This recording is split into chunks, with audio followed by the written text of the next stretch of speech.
Hi friends, welcome to my YouTube channel Mahitha vlogs. ఈరోజు నేను మీకు ఎంతో టేస్టీగా ఉండే సొరకాయ పుల్లగూర ఎలా చేయాలో చూపిస్తాను. ఈ కూర చాలా బాగుంటుంది. వేడి అన్నంలో కూర వేసుకొని దాంట్లోనే పిండి వడియాలు ఉంటాయి కదా, పిండి వడియాలు కానీ అప్పడాలు కానీ వేసుకొని తింటే చాలా బాగుంటుంది. ఒక్కసారి తిన్నారంటే మళ్ళీ మళ్ళీ మీరు ఇలాగే చేసుకొని తింటారు, అంత బాగుంటుంది.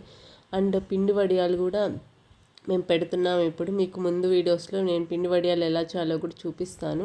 ఇంట్లో పెట్టుకున్న పిండి వడియాలు చాలా హెల్తీ అండ్ టేస్టీ కూడా. బయట మనకి ఏమేస్తారో తెలియదు కాబట్టి ఒక 2 డేస్ కష్టపడితే మనకు మంచిగా వడియాలు వచ్చేస్తాయి. 1 ఇయర్ వరకు ఇవి నిల్వ ఉంచుకోవచ్చు, స్టోరేజ్ చేసుకోవచ్చు, ఏం పాడవు, అలాగే ఉంటాయి బాగా ఎండిపోతే.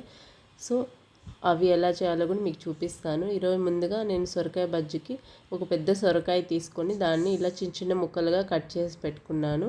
నేను కుక్కర్లో చేస్తున్నాను. సో దవర్లో చేసుకున్నా కానీ తొందరగానే ఉడికిపోతుంది. నేను కుక్కర్లో చేస్తున్నాను. దాంట్లోనే కొంచెం పసుపు, చింతపండు, ఎండుమిర్చి వేసుకోండి. నేను ఎండుమిర్చి ఒక 6 కాయలు తీసుకున్నాను. మీకు కారం తినే వాళ్ళు అయితే ఒక 8, 9 కూడా తీసుకోండి.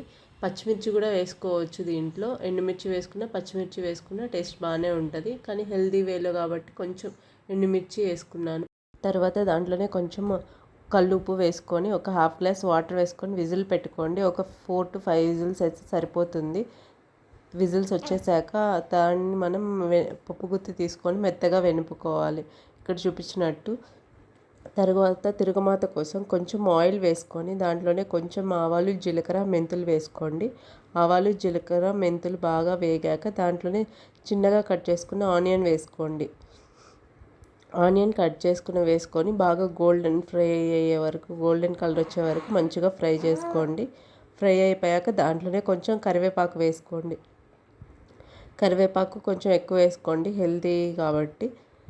తర్వాత కరివేపాకు కూడా బాగా ఆయిల్లో ఫ్రై అయిపోయాక దాన్ని మనం ముందుగా వెనుపుకున్న సొరకాయ బజ్జీలో వేసేసుకుంటే అంతే, ఎంతో టేస్టీగా ఉండే సొరకాయ పుల్లగూర, సొరకాయ బజ్జీ రెడీ అయిపోయింది. మీరు ట్రై చేయండి, ఇది చాలా టేస్టీగా ఉంటుంది. ఈ వీడియో మీకు నచ్చినట్లయితే please like, share and subscribe to my channel. Thank you for watching.